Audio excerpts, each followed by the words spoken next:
நெல்லையில நேத்து அடிச்ச அட்டியில அண்ணன் திரும்பி பார்க்காம பின்னங்கால் பெடரில் அடிக்க ஓடி வந்திருக்கிறாரு. ஒரு கட்சியில 3 வருஷமா ஒரு இத்து போன கட்சி தலைவனை பார்க்க முடியலன்னா அது கட்சிக்கான லட்சணமா நான் கேட்கிறேன்.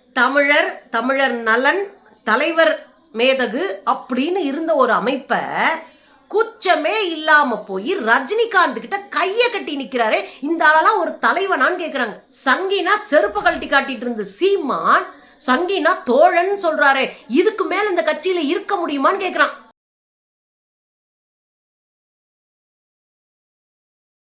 வணக்கம் தோழர்களே. பட்ட காலே படும், கெட்ட குடியே கெடும். அது யாருக்கு பொருந்ததோ இல்லைங்க, நம்ம அண்ணன் சீமானுக்கு பொருந்தது. போற இடமெல்லாம் பொடனி அடி வாங்குறாரு சீமான். பொலேர்னு சொந்த கட்சிக்காரனே அடிச்சு ஓட விட்டுட்டு இருக்கிறாங்க. நெல்லையில நேத்து அடிச்ச அட்டியில அண்ணன் திரும்பி பார்க்காம பின்னங்கால் பெடரில் அடிக்க ஓடி வந்திருக்கிறாரு. இவங்க சொந்த கட்சியில அடி வாங்குறது ஒரு பக்கம், போறவங்க வரங்கிட்டலாம் பொறணி அடி வாங்குறது இன்னொரு பக்கம். இந்த பக்கம் பார்த்தா விஜயனுடைய தமிழக வெற்றி கழகத்தினுடைய தொண்டர்கள் ரசிகர்கள் போட்டு துவைக்கிறாங்க.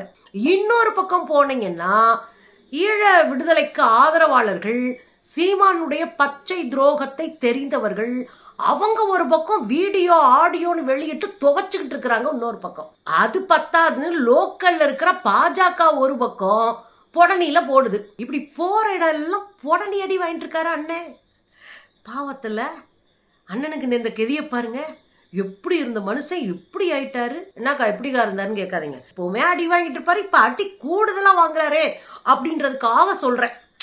அதுவும் கூட இருந்தவங்க குரல் கொடுக்கறது இருக்குல்ல, கூட இருக்கிறவங்களே இவன் யார் தெரியுமா அப்படின்னு சொல்றது இருக்குல்ல, அது வேற லெவலுங்க. எதிர்கட்சிக்காரங்க சொன்னா கூட வேணும்னே சொல்றாங்க அப்படின்னு சொல்லிட்டு போயிடலாம். ஆனா சொந்த கட்சிக்காரன் துவைக்கிறத என்ன பண்றது? திருநெல்வேலி மாவட்டத்தில் ஒரு வாரத்துக்கு முன்னாடி நாம் பார்த்தோம், 2-3 சின்ன பசங்க எதிர்த்து கேள்வி கேட்டாங்க, கட்சியினுடைய நிலைமையை எடுத்து சொல்ல வந்தாங்க. அவங்க பேசுறதுக்கு வாய்ப்பே கொடுக்காம அவங்களோட மல்லு கட்டி அவங்களோட சண்டை போட்டு இது ஏன் கட்சிடா வெளியே படா நாயே அப்படின்னு சொன்னவர் தான் அண்ணன். அவர் சொன்ன உடனே பக்கத்துல இருந்த சாட்டை துறை முருகன் பாஞ்சு போய் அடிக்க போயிருக்காப்ல. அதுக்கப்புறம் பின்னாடி இருந்த அந்த செக்யூரிட்டி கார்ட்ஸ் குண்டர்கள் அவங்கெல்லாம் போய் அடிச்சு தூக்கி இவங்களை வெளியே போட்டிருக்கிறாங்க.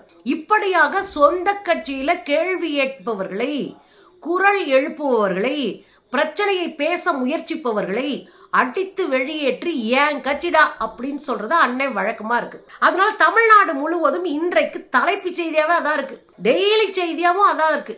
எல்லா பகுதியிலும் இருக்கிற கட்சிக்கு அடித்தளமாக உழைத்து வேலை பார்த்த, தங்களுடைய பொருளாதாரத்தின் இழமையும் இழந்து போயிருக்கிற ஒரு பெரும் இளைஞர் கூட்டம் வெளியேறி இருக்கிறது. எல்லா மாவட்டத்திலும் வெளியேறியாச்சு. அதுல பாதி பேர் திமுகல சேர்றாங்க, அதுல பாதி பேர் விஜயனுடைய வெற்றி கழகத்துல சேர்றாங்க, தமிழக வெற்றி கழகத்துல. இப்ப ஆக மொத்தம் அண்ணன் மட்டும்தான் இருப்பாரு போல இருக்கு, இல்ல அண்ணன் கூட 4 ஜால்ராக்கள் இருக்கும். அதுலயும் வீரரசு தோழர் ரொம்ப நாளா நமக்கு தெரிஞ்சவர், அவரெல்லாம் தம்பி மேல உயிரே வச்சிருந்தாரு. யாரு? சீமான் மேல. கடைசியில அவரே தூண் துப்பிட்டு வெளியேற மாதிரி நிலைமை ஆகி போச்சு பாவம். போன வாரம் வெளியே வந்த அந்த தம்பிங்க இன்னைக்கு கட்சியில இருந்து விலகுவதாக அறிவிச்சு உட்காந்து பிரஸ் மீட் நடத்துறாங்க. இந்த பிரஸ் மீட்ல பெரிய அளவுல அவங்க பேசி இருக்கிறாங்க. யாருங்க இவரு? 10 வருஷமா நாங்க இந்த கட்சிக்குள்ள இருக்கிறோம், ஒரு ஆள் இல்லாத ஜீரோவா இருந்த கட்சியை நாங்க அடித்தளம் போட்டு கட்டி எழுப்பி இருக்கோம். எங்களை அவமானப்படுத்துறாரு. 3 வருஷமா நாங்க பேச ட்ரை பண்ணிட்டு இருக்கோம், எங்களுக்கு காதும் கொடுக்கல, எங்களுடைய காலையும் அட்டன் பண்ணல, எங்களை விசாரிக்கவும் இல்லைன்றாங்க. ஒரு கட்சியில 3 வருஷமா ஒரு இத்து போன கட்சி தலைவனை பார்க்க முடியலன்னா அது கட்சிக்கான லட்சணமான்னு நான் கேட்கிறேன். வசூல் பண்றதுக்கு மாத்திரம் வாய் வழிய அப்படியே நெய் ஒழுக பேசுறீங்கல்ல, நமக்கு கொடுங்கள், திரள் நிதியை தந்து உதவுங்கள் அப்படின்னு அடக்கி வாசிக்கிறீங்களா? ஆனா தொண்டைங்களை பார்த்தா உங்களுக்கு அப்படி தொக்கா இருக்கு. அந்த பசங்க பிரச்சனையை பேசுறதுக்கு 3 வருஷமா போராடி கடைசியில் தோத்து போய் வெளியேறி இருக்கிறாங்க. இவங்கிட்ட செல்லாது. இந்த ஆளு சும்மா கட்சி நடத்திட்டு இருக்கான். கட்சியை வளர்க்கணுன்றவன் தான் கட்சியை வளர்க்கறதுக்காக உள்ள பிரச்சனை வரும்போது தலையிட்டு சரி செய்வாங்க. கட்சின்ற பேர்ல கஞ்சி குடிக்க நினைக்கிறவங்களுக்கு அங்க சரி செய்ய வேண்டிய அவசியமே இல்லையே.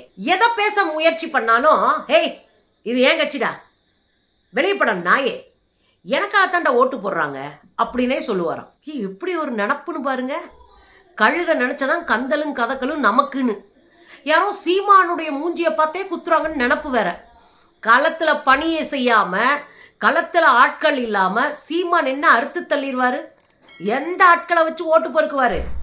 இந்த பசங்க உண்டியால குலுக்கி சொத்தை வித்து நகை அடகு வச்சு அங்க பொண்டாட்டிக்கிட்ட இருக்கிற 10 ரூபாயும் புடிங்கிட்டு வந்து கட்சி நடத்திக்கிட்டு இருக்கானுங்க. ஆனா தம்பா உட்காந்து ஊராங்காசுல சோறு தின்னுட்டு உட்காந்து உடம்பு அப்படி வைடா அப்படின்னு சொல்ற ஒரே ஆளு அந்த பீஸே நம்ம சீமான் தான். பசங்க சொல்றானுங்களே, ரொம்ப வேதனையா சொல்றாங்க அந்த பசங்க. இந்த கட்சியே என்னதுடா, எனக்கு பார்த்தாலும் ஓட்டு போடுறாங்க. அப்ப அவங்க நல்லா கேட்குறானுங்க, உன்னை பார்த்து ஓட்டு போட்டாங்கன்னா இங்க யாரு களத்துல பணியாற்றுறது, யார் போஸ்ட் ஓட்டுனது, யாரு பிட் நோட்டீஸ் கொடுத்தது, யாரு எலெக்ஷனுக்கான பணிகளை முழுமையா செஞ்சது, ஒரு பூத் மெம்பர் போட்டதுல இருந்து நாங்க தானே களப்பணி பண்றோம், இவரா உட்காந்து நோட்டீஸ் கொடுத்துட்டு இருந்தாரு, ஏன் இப்படி தொடர்ந்து பேசுறாருன்னு கேட்குறாங்க. அது எவ்வளவு முக்கியமான கேள்வி தெரியுமா? கட்சிக்காரங்களை கிள்ளுக்கிறேன் நினைச்சுக்கிட்டு, டே நான்லாம் பெரிய புடுங்கி, நீங்கள்லாம் என்கிட்ட பின்னாடி தான் அப்படின்னு சொல்ற அயோக்கியத்தனத்தை தான் தொடர்ந்து எல்லாத்திட்டையும் சீமான் காட்டிட்டு இருக்காரு. அதுல அந்த பசங்க சொன்ன முக்கியமான விஷயமே எது தெரியுமா? முட்டு கொடுக்க முடியலங்கன்றதுதான். எனக்கே அதிர்ச்சியா இருந்துச்சு அந்த பேட்டி கேட்கும்போது. முட்டு கொடுக்க முடியலங்க. முத நாள் ஒண்ணு பேசுறாரு, அடுத்த நாள் வேற ஒண்ணு பேசுறாரு. கொள்கையில முரண்பாடா இருக்கிறாரு, கொள்கையில திடமா நிக்கல. இப்படி திடமா நிக்காம டெய்லி ஒண்ணு பேசிட்டு இருந்தா மக்களை சந்திக்கிற நாங்க தாங்க கவலைப்படுறோம், கஷ்டப்படுறோம். கண்ட மாதிரி பேசிக்கிட்டு கேவலமா பேசிட்டு தர உங்க அண்ணனுக்கு எதுக்கு ஓட்டு போடணும்னு என்கிட்ட கேக்குறாங்க. நான் உங்களுக்கு என்ன பதில் சொல்லணும்? முட்டு கொடுக்க முடியலங்க அப்படின்னே சொல்றாரு வெளிப்படையா. ரொம்ப கேடுகட்டதனம் மிஸ்டர் சீமான். நீங்க வச்சு அடிச்சு அப்படியே வாய் வலிய பேசிட்டு போயிருவீங்க. அவரை கடைசியில பார்த்தா அந்த பசங்க களத்துல போய் அடி வாங்கிட்டு நிக்கிறானுங்க. ஒரு செயல் திட்டம் இல்ல, ஒரு கொள்கை இல்ல, கொள்கை பிடிப்பு இல்ல. இதைத்தாங்க நாங்களும் சொல்லிட்டு இருந்தோம். கொள்கைன்னா எத்தனை கிலோன்னு கேட்பாரு, செயல் திட்டம்னா எத்தனை கிராம்னு கேட்பாரு. அதான் நம்ம கேட்டுட்டு தானே இருக்கோம். அதெல்லாம் அங்க உள்ள இருக்கிற பயிர்களும் சொல்றாங்க, கொள்கையும் இல்ல, செயல் திட்டம் இல்ல, உறுதிப்பாடு இல்ல, எந்த மண்ணும் இல்ல. காலையில ஒண்ணு சாயந்தரம் ஒண்ணு வாய்க்கு வந்ததெல்லாம் பேசி தெரியுது. அதுல அந்த பசங்க ஒரு உதாரணம் சொல்றானுங்க. விஜயோட இருந்தாரு, விஜய் வரப்போறான்னு தெரிஞ்சோடனே என் தம்பி, என் ஆறுயிர் இளவல், என் தளபதி அது இதுன்னு அடிச்சு விட்டாரு. மறுநாள் பாத்தீங்கன்னா மேடையில் ஏறி நடு ரோட்ல அடிபட்டு செத்து போவையான்றாரு. நான் இங்க எப்படி மக்களை சந்திக்கிறதுன்னு சொல்லுங்கன்றார். அது அவர் அந்த வார்த்தையை சொல்றாரு. எப்படி நாங்க முட்டு கொடுக்க முடியும்? மக்கள் என்ன கேட்க மாட்டாங்களா அப்படின்னே கேக்குறாங்க. தமிழர் நலன், தலைவர் மேதகு அப்படின்னு இருந்த ஒரு அமைப்பை குச்சமே இல்லாம போய் ரஜினிகாந்த் கிட்ட கைய கட்டி நிக்கிறாரு. இந்த ஆளெல்லாம் ஒரு தலைவனான்னு கேக்குறாங்க. கேக்குற கேள்வி தெளிவான கேள்விங்க. கூச்ச நாச்சம் இல்லாம நேத்து ஒண்ணு இன்னைக்கு நூன் பேசிட்டு RSS கார ரவீந்திரன் துரைசாமி, ஒரு RSS ரவீந்திரன் துரைசாமியோட போய் ரஜினியை போய் பார்க்கறதுக்கு பல தடவை டைம் கேட்டு, அதுல அவரு ஷூட்டிங்லாம் முடிச்சு வீட்டுக்கு வந்த பிறகு திரும்ப பேசி ஒரு நாளை ஃபிக்ஸ் பண்ணி ரவீந்திரன் துரைசாமியோடு போய் அங்க உட்காந்து கையை கட்டிக்கிட்டு போட்டோ எடுத்துட்டு பேசிட்டு வர இந்த ஆள ஒரு ஆளான்னு கேக்குறாங்க. பதில் சொல்லுங்க மிஸ்டர் சீமான். கேவலம் அல்ல? நேத்து நேரம் உங்களுக்கு அவரு மராட்டியரா இருந்தாரு, நேத்து நேரம் அவர் உங்களுக்கு சங்கியா இருந்தாரு. என்னடா பெரிய சூப்பர் ஸ்டார்னு கேட்டீங்க, அட்டிக்கிற அடியில கட்சி ஆரம்பிக்க கூடாதுன்னு நீங்க. ஆனா இன்னைக்கு எப்படி போய் கையை கட்டிக்கிட்டு கூச்சலாச்சம் இல்லாம நிக்கிறீங்க? அப்ப அந்த சின்ன பசங்க கேட்க தானே செய்வானுங்க. சங்கினா செருப்பு கழட்டி காட்டிட்டு இருந்த சீமான் சங்கினா தோழன் சொல்றாரு.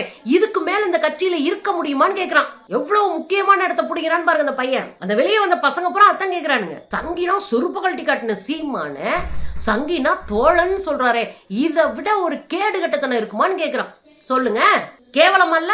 அசிங்கம் அல்ல? மறுநாள் மேடையில என்ன சங்கின்றானுங்க. உனிய சங்கில நீ ஒரு சொங்கி. தின்றதுக்காக சோத்து குழப்புக்காக எதையும் செய்யற ஒரு அயோக்கியத்தனமான அரசியல் செய்யற ஒரு பீஸ். அப்ப அந்த பசங்க கேட்க தானே செய்வானுங்க. வீரரசு தோழர் ரொம்ப பழைய ஆளு, தமிழ் தேசியம் பேசக்கூடியவர், ரொம்ப எளிமையான ரொம்ப வறுமையான குடும்பத்துல இருக்கிறவர். இப்ப வறுமையான வாழ்க்கை தான் வாழ்றாரு அவரு இங்க ஸ்டெர்லைட்ல போய் போராடி அங்க போய் அரெஸ்ட் ஆகி எல்லா வேலையும் பார்த்தவர். அவர் முக்கியமான போராட்டக்காரரும் கூடாங்க. அவரு இன்னைக்கு ரொம்ப வேதனையோட ஒரு பதிவு போட்டிருக்காரு, நான் பார்த்தேன். அதுல என்ன சொல்றாரு வீரரசுன்னா, ஏங்க ஸ்டெர்லைட் போராட்டம் முடிச்சுட்டு, நம்மளுக்கும் தெரியும் ஸ்டெர்லைட் போராட்டம் முடிச்சிட்டு இருக்கோம், இவர் பார்த்தவர் அங்க இருக்கிற மருத்துவமனையில அட்மிட் ஆயிருக்கிற அடி வாங்கி காயப்பட்டு கிடந்த போராட்ட கூட்டத்தை பார்க்க வந்தவர். அங்க வந்து சமூக விரோதிகள் நுழைஞ்சிட்டாங்க, தீவிரவாதி பயங்கரவாதிகள் உள்ள நுழைஞ்சிட்டாங்கன்னு எங்க போராட்டக்காரர்களை எங்களையும் கேவலப்படுத்தினாரு. மீனம்பாக்கம் ஏர்போர்ட்ல அவ்வளவு கேவலமா எங்களை காரி துப்பிட்டு போனாரு. ஆனா இந்த பக்கம் விஜய பாத்தீங்கன்னா எங்கெல்லாம் பாதிக்கப்படுறாங்களோ மக்கள் அவங்க வீட்டை கதவை தட்டி உதவி செஞ்சவர். நீங்க அனிதாவுக்கு போய் உதவி செஞ்சாரு, இங்க யார் பாதிக்கப்பட்டாலும் போய் உதவி செய்யறாரு, அடுத்த பேருக்கு தெரியாம போய் உதவி செஞ்சவர். ஆனா அவரு நடு ரோட்ல அடிபட்டு செத்து போகணும்ன்றீங்க. போராடிய போராட்ட குழுக்களை எல்லாம் பயங்கரவாதிகள் சொன்னா ரஜினிகாந்த் வீட்டுல போய் கதவை தட்டி வம்பா போய் கட்டி பிடிச்சி ஒரு போட்டோ எடுத்துட்டு வர்றீங்க. இதெல்லாம் கேடு கட்டத்தனம் இல்லையான்னு கேட்கிறேன். அதுல நியாயம் இருக்கா இல்லையா? தன் மண்ணுக்காக, தன் மக்களுக்காக, தன்னுடைய இனத்திற்காக, தன்னுடைய நிலத்திற்கான ஒரு போராட்டம் தான் 100 நாள் நடந்தது ஸ்டெர்லைட். அங்க போராடிய மக்கள் அத்தனை பேரும் சாதாரண மக்கள், அந்த ஊர்ல இருக்கிற சாதாரண உழைக்கிற மக்கள்.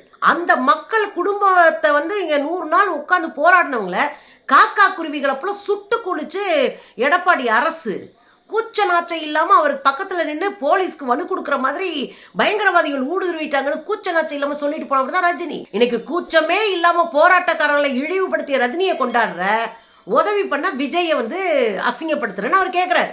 நியாயமா இல்லையா சொல்லுங்க? நியாயமா இல்லையாங்க? இதெல்லாம் ஒரு பக்கம் இருக்கட்டுங்க. எங்க அக்கா ஒரு ட்விஸ்ட் வச்சாங்க பாருங்க. வானதி தனி உலகத்துல வாழ்றவங்க. இங்க லட்சம் பிரச்சனை இருந்தாலும் பேச மாட்டாங்க. காசு வர பிரச்சனைனா கச்சிதமா பேசுவாங்க. ஏதாவது உருட்டி விடுறதா இருந்தா அப்படியே ஓங்கி பேசுவாங்கன்னு வச்சுக்கோங்களேன்.